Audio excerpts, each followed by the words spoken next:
Welcome everyone, I'm Deronda with Foods 101, and today I'm going to show you how to make this traditional fruit cake. Simple, easy, just keep an eye on the video and I'm going to teach you how to make it step by step.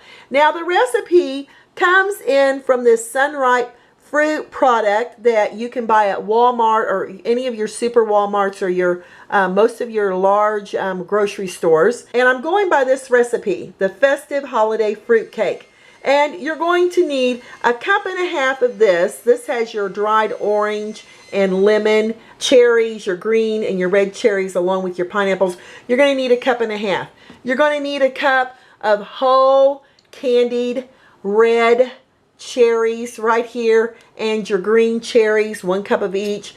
You're going to need a cup and a half of your dried candied pineapples.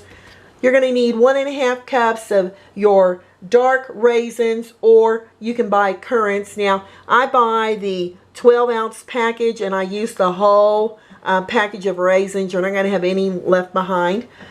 You're going to need a cup of dried dates. Now these are whole dates that I purchase, and I just chop them into these little tiny pieces with a chef's knife. You're going to need a cup of pecans. I buy whole pecans and I just crumble them apart like this so you can have little bites of nuts in your fruit cake. You're going to need a cup of dried apples, and of course I just chop these into little pieces, and then of course a cup of walnuts. And as you can see, I buy the walnuts whole and I just crush them down like this so you can have hunks of walnuts and pecans in your fruit cake. Now the only thing different I do with the recipe you see here at the top, I just swap out the silvered almonds for pecans. So that's the only thing different I do. Now with all these ingredients, I'm going to take this out. I'm going to go ahead, take a large bowl, and you just start dumping in all your fruits and nuts. And oh my gosh, it smells so yummy, because over here I have a ½ cup of apricot brandy.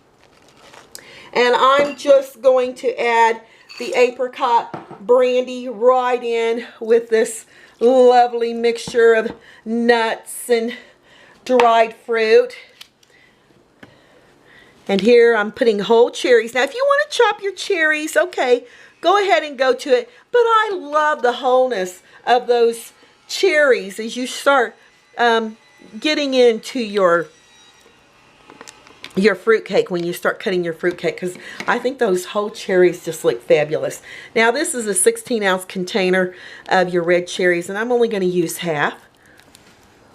And then you're going to need a cup and a half of your candied pineapple, so I'm going to use half of this. And I'm going to give this a lovely little tossing so we can get it well incorporated with that apricot brandy. But the best thing to do is make sure that your pineapple candied and cherries, your red cherries and your green cherries aren't stuck together. And now we're going to cover this with plastic wrap, and we're going to sit it off to the side for about 2 hours and marry in with that apricot brandy. Now I'm going to show you how to make the cake part. For the batter part of this fruit cake, you're going to need 3/4 of a cup of white sugar, 3/4 of a cup of packed brown sugar, 5 eggs, 1 3/4 cups of all-purpose flour, 2 tablespoons of molasses, 1 teaspoon of cinnamon, 1/2 teaspoon of baking soda, and 1/2 cup of butter. Now this is 1 stick of butter, which is 8 tablespoons in a stick. Now we're going to mix the dry ingredients together here in the bowl like this with the sugars and the white sugar,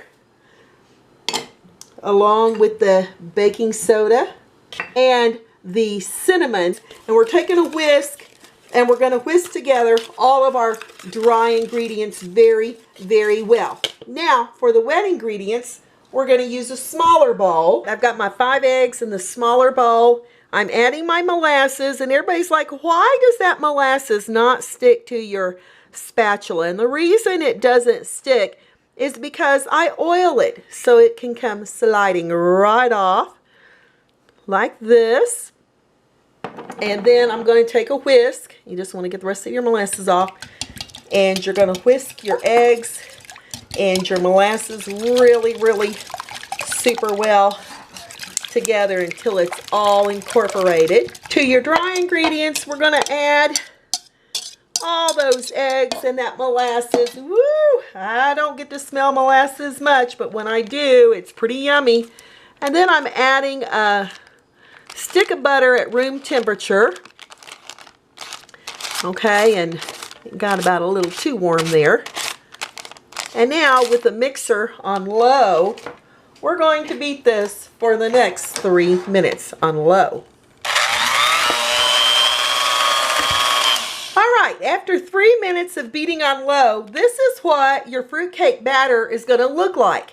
Now, you want to make sure you use a rubber spatula to scrape down the side of your bowl. So when you bite into your fruitcake, you're not going to get a big bite of cinnamon or baking soda. It's definitely something you don't want. Now, let me get all that off those beaters. Now we're going to start adding that dried fruit and nuts into our batter right here.